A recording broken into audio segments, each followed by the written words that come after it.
Buenas tardes a todos. Es nuevamente para mí un gran privilegio de parte de Dios estar acá en los estudios de Aspa Visión para continuar con nuestros estudios bíblicos del Ministerio Jesucristo Rey y Señor. Voy a leer a continuación el versículo con el cual vamos a comenzar el estudio de hoy. Está en la Epístola a los Romanos, capítulo 5, verso 1, y dice así: Justificados pues por la fe, tenemos paz para con Dios por medio de nuestro Señor Jesucristo. Vamos a orar. Padre, gracias en esta tarde te damos por este privilegio tan grande de poder exponer tu palabra, Señor, en este estudio, en estos estudios de televisión.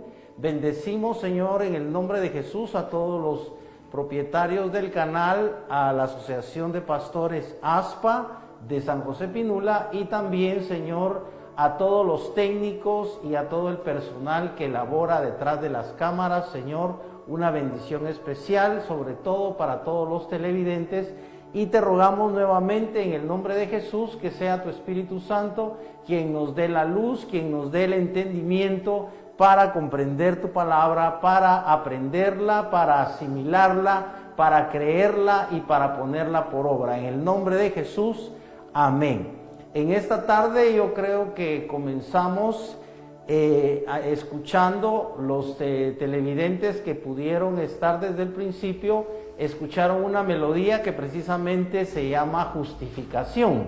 Esta es una melodía que yo compuse hace años, precisamente hace muchos años, cuando tenía como 19 años o 18 años, que me gradué de maestro de música.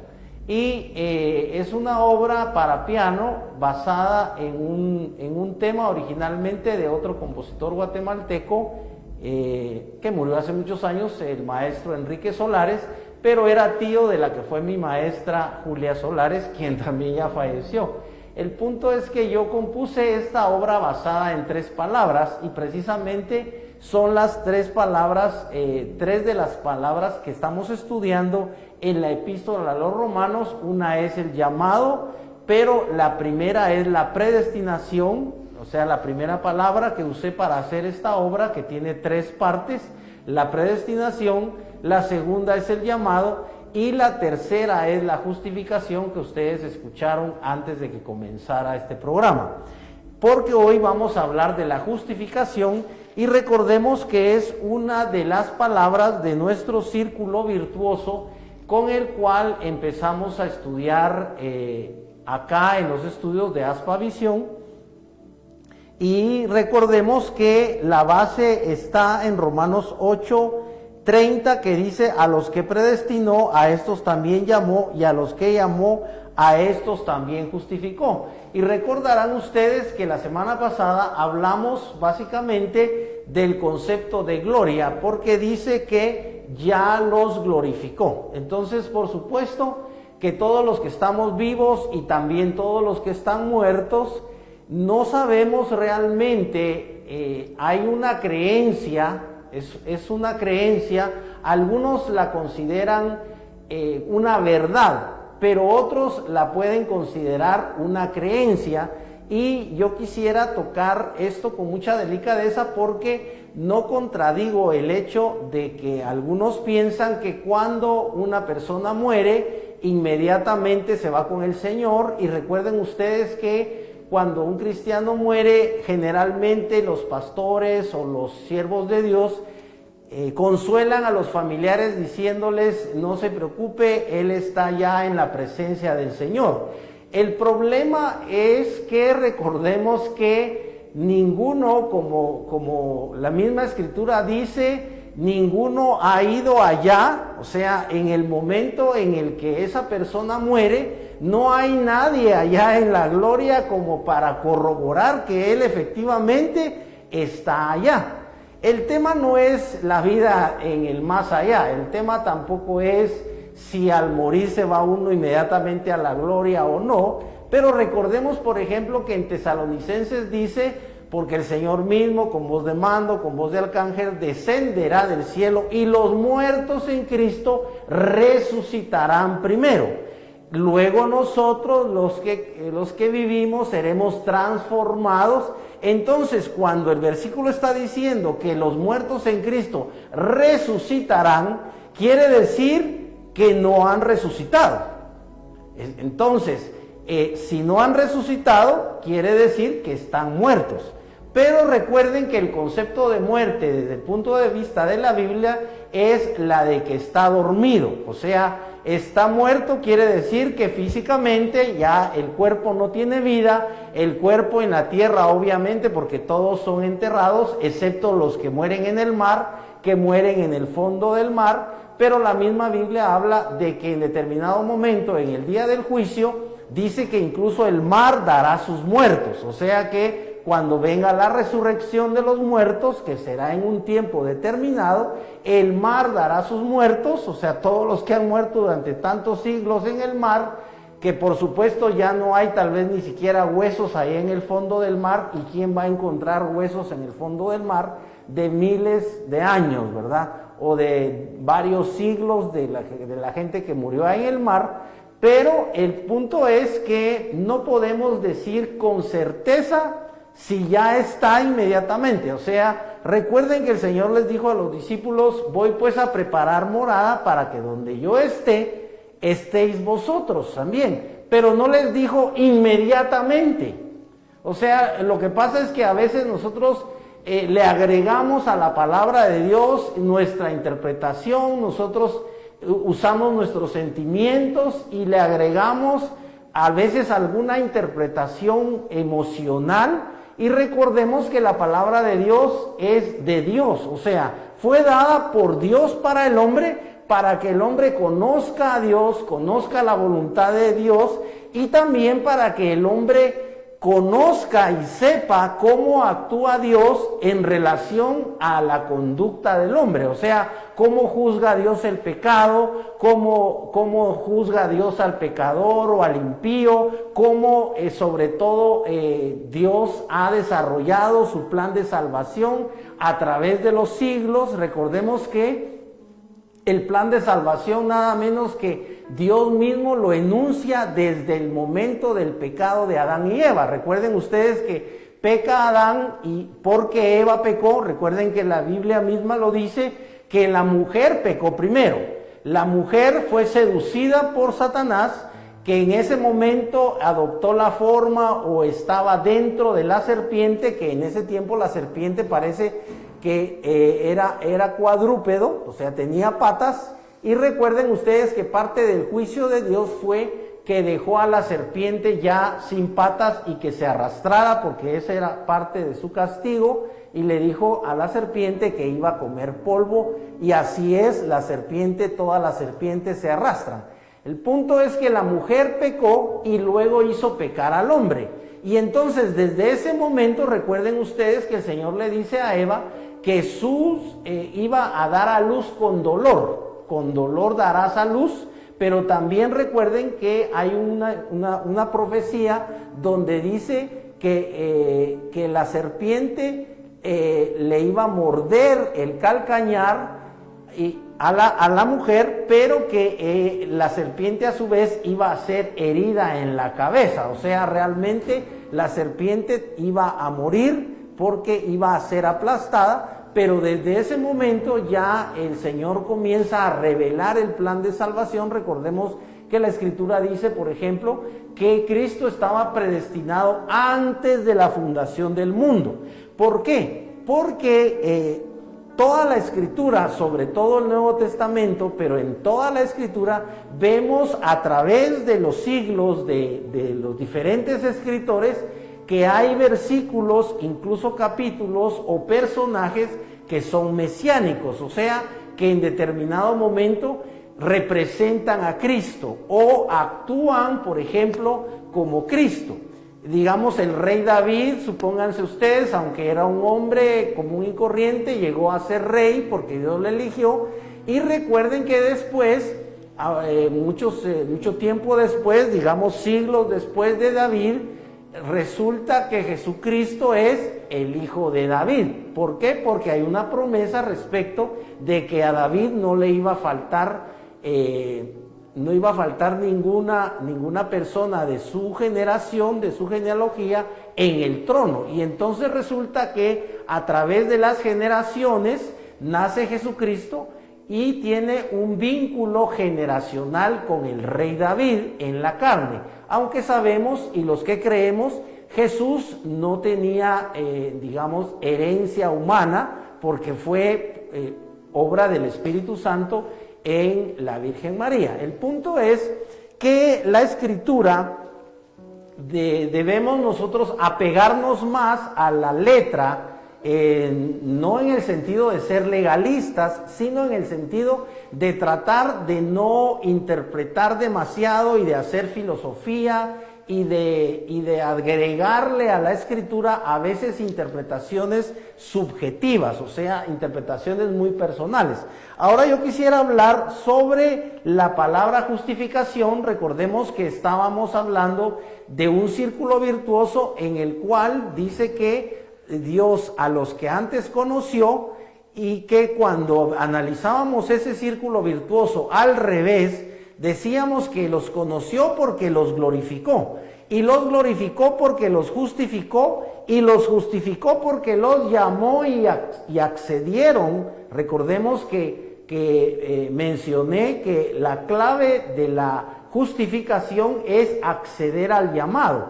Si tú accedes al llamado de Dios, si no has entregado tu vida a Jesucristo, si no has pedido que Jesucristo entre en tu vida, haga morada en ti, si no has recibido, recuerden que la Escritura dice, a los que le recibieron, entonces hay que recibir a Cristo, eso sí es bíblico. Algunos no saben que hay cristianos, entre comillas, incluso teólogos, que no creen en que hay que recibir a Cristo.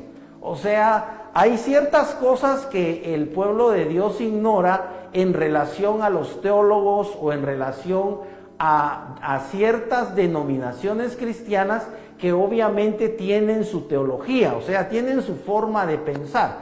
Les voy a dar un ejemplo.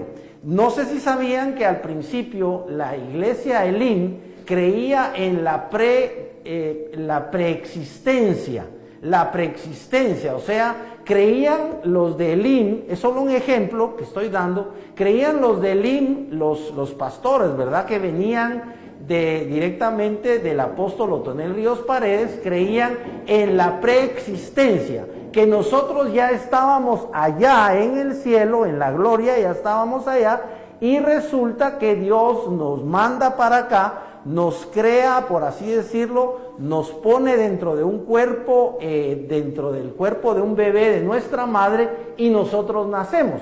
Pero si nos damos cuenta nosotros, ahora resulta que, por ejemplo, la teología de los mormones también cree en la preexistencia.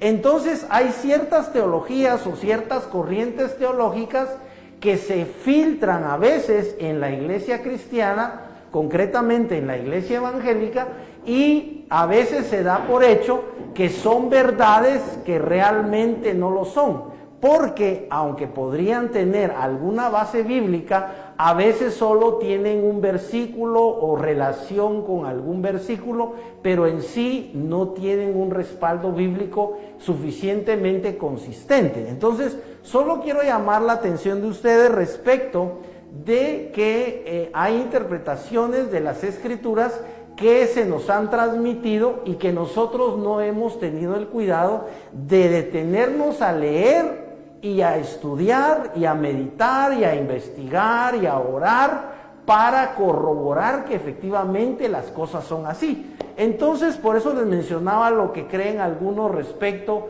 de si al morir inmediatamente estamos en la presencia del Señor o no. Eso podríamos decir que sí, pero no podemos probarlo. O sea, recuerden que las cosas de fe son cosas de fe. O sea, la fe, dice la Escritura, que es la certeza de lo que se espera, la convicción de lo que no se ve, pero es un asunto, una experiencia personal.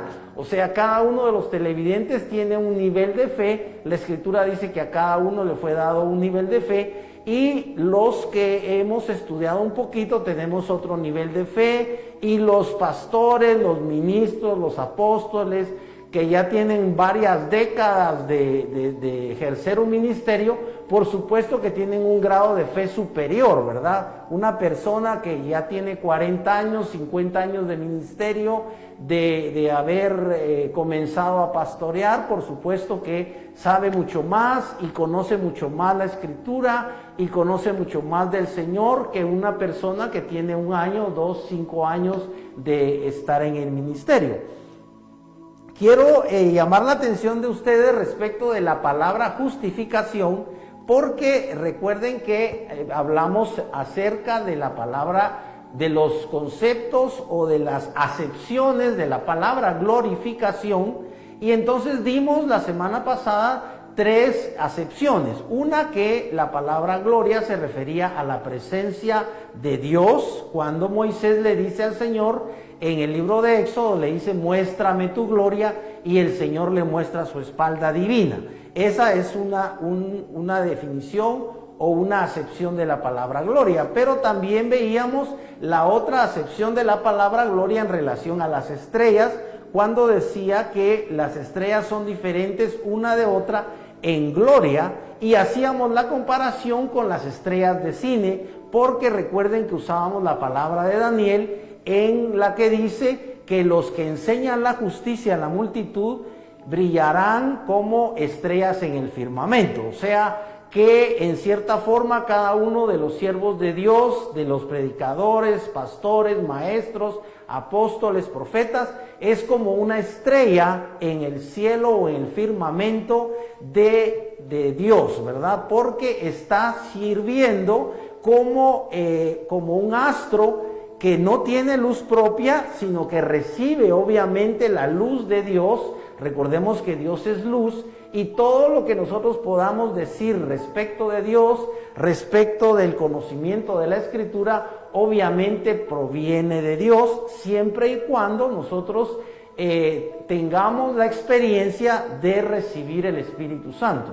Recordemos que primero nosotros debemos llegar a los pies de Cristo, arrepentirnos, convertirnos, nacer de nuevo por la obra nada menos que sobrenatural de Dios mismo, engendrándonos como sus hijos, y posteriormente no siempre se da instantáneamente, no siempre se da en el mismo momento, sino que a veces se da unos meses después. Por ejemplo, en mi caso se dio como 6 meses después de mi conversión a Cristo, que fue en septiembre. Se dio como 6 meses después el bautismo en el Espíritu Santo.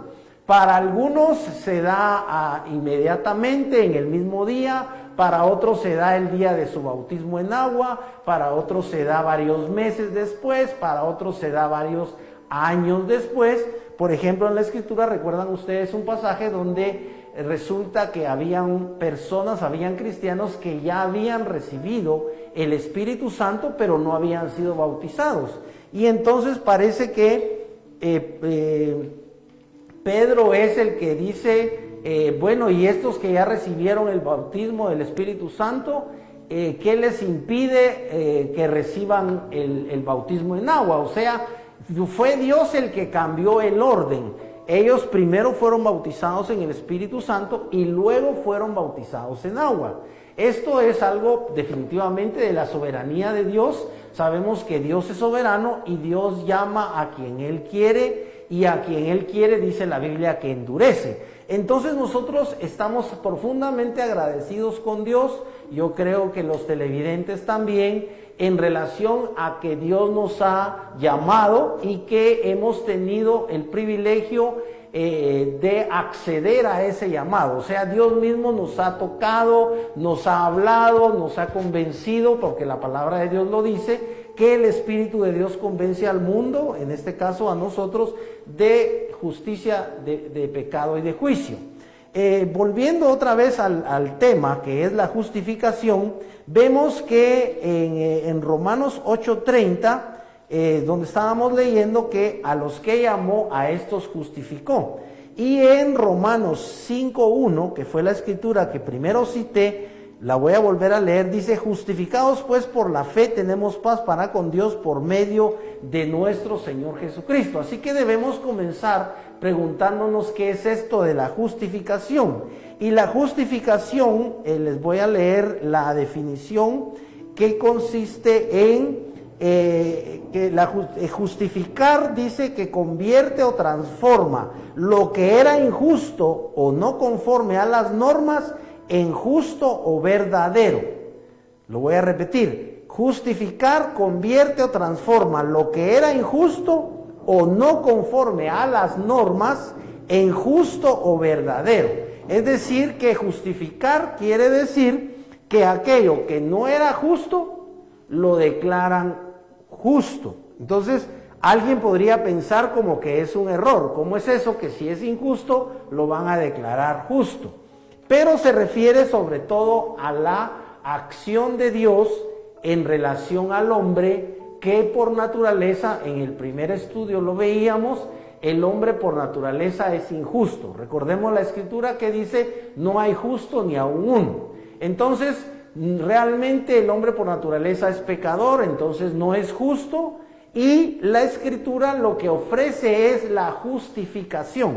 O sea, cuando el hombre no posee justicia por sí mismo, Dios se la puede adjudicar. Y eso es lo que significa la palabra justificación: hacer justo o lo que no está conforme a las normas, hacerlo justo o verdadero. Y en la definición habla de que la justificación puede ser, digamos, del carácter de la ley, del carácter de la virtud, y también como una prueba de verdad. Es importante que nos detengamos un momento en el problema de la ley, porque resulta que el conflicto entre la ley, que recuerden ustedes que la ley realmente, Pablo lo explica claramente en el capítulo 7, la ley es santa, porque la ley la dio Dios. Pero resulta que la ley alumbra, y al alumbrar la ley al hombre, lo hace manifiesta esa oscuridad del hombre. Entonces, la ley solo sirvió para demostrar que nosotros éramos pecadores. O sea, la ley vino a demostrarnos, Pablo lo pone como un ejemplo, de que la ley prohíbe la codicia, y entonces dice él que fue la ley que demostró que esa codicia que estaba en él y que está en cada uno de nosotros se manifestó sobremanera codiciosa. O sea, que toda la concupiscencia, todo el pecado o toda la inclinación pecaminosa que hay dentro de nosotros, la ley la alumbra, la ley la descubre. Y recuerden que Cristo mismo no vino a quebrantar la ley, no vino a sustituir la ley. Él dijo claramente que había venido a cumplir la ley. De hecho, el único que ha podido cumplir la ley perfectamente ha sido Jesucristo. Entonces, como el hombre por naturaleza no puede cumplir la ley, resulta que al quebrantar la ley se vuelve injusto.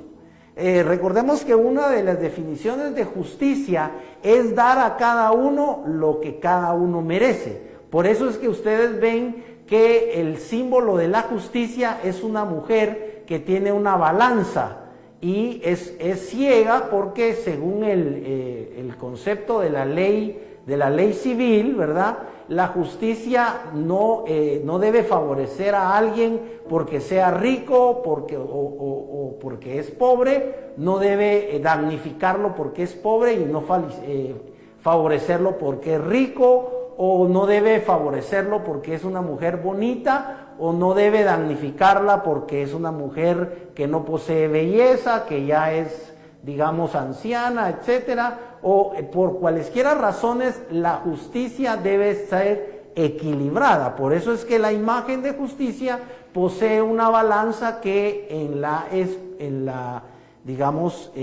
dentro de la jurisprudencia o dentro de todo el sistema legal, se trata de que la justicia demuestre equidad, demuestre equilibrio, ¿verdad? que no puede favorecer al asesino porque es del gobierno y entonces no puede tener permiso para asesinar porque es el presidente. Si el presidente de cualquier país comete un asesinato, la justicia debe juzgarlo y debe darle un castigo, debe condenarlo a la cárcel y obviamente le imputan una sentencia, no sé, en cada país es diferente. Hay estados de los Estados Unidos donde existe la pena de muerte y a los asesinos los condenan a muerte. Hemos oído, por ejemplo, de lo de la inyección letal, que ya no lo hemos oído, pero en el pasado se escuchaba que algunos eran condenados a la inyección letal y los mataban como su sentencia por el delito que habían cometido.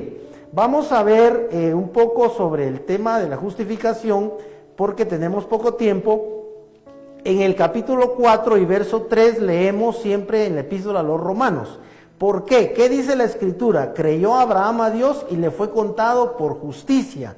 Y entonces dice que Abraham creyó y solo por creer eso le fue contado por justicia.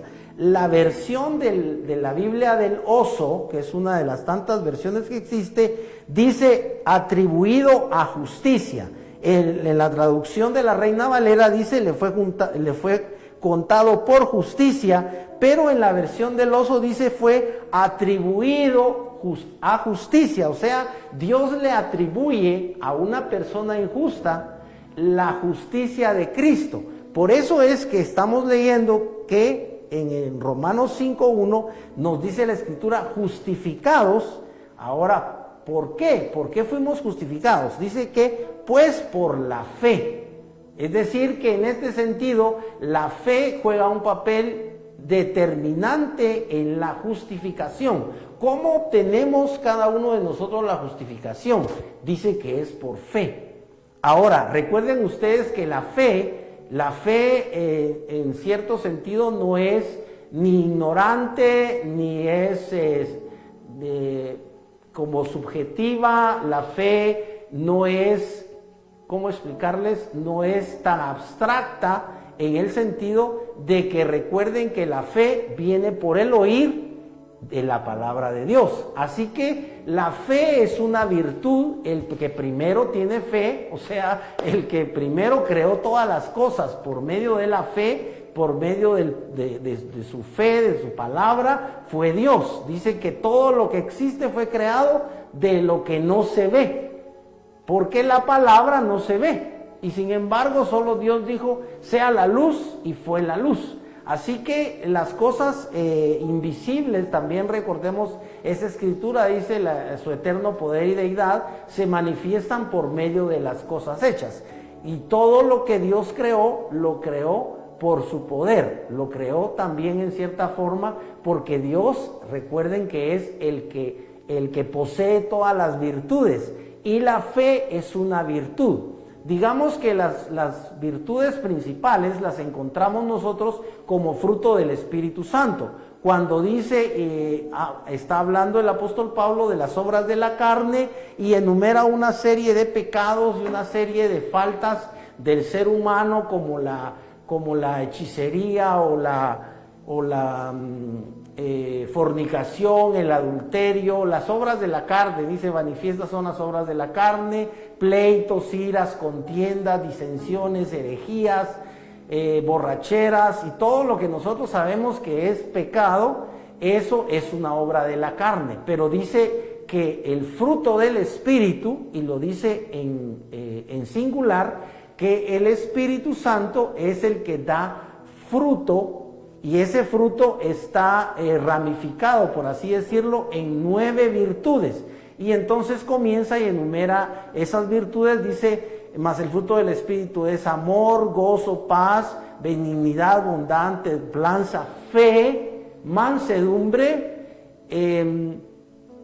Y dentro de ellas está la fe. Así que la fe es una virtud. Y las virtudes, recordemos nosotros, que aunque son intangibles y son en cierta forma invisibles, no por ello son inexistentes. O sea, las virtudes son, podríamos decir, como el poder.